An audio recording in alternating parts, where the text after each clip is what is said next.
ಇದೇ ನರೇಂದ್ರ ಮೋದಿಯವರು ಹೇಳಿದ್ರು, ಗುಜರಾತ್ ಮುಖ್ಯಮಂತ್ರಿಯಾಗಿರುವಾಗ ತೆರಿಗೆ ನಮ್ಮ ರಾಜ್ಯದಿಂದ ವಸೂಲು ಮಾಡ್ತೀವಿ, ನೀವು ತೆರಿಗೆನೇ ವಸೂಲು ಮಾಡಿಬಿಡಿ ನಮ್ಮ ರಾಜ್ಯದ್ದು ಅಂತ ಯಾರು ಹೇಳಿದ್ದು?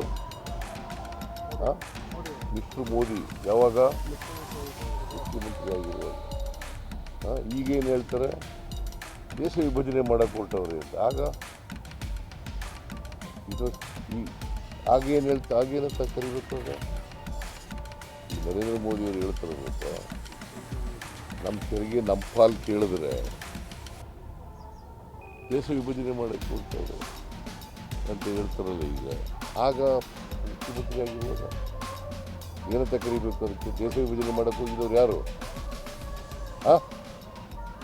ನರೇಂದ್ರ ಮೋದಿಯವರಲ್ವಾ?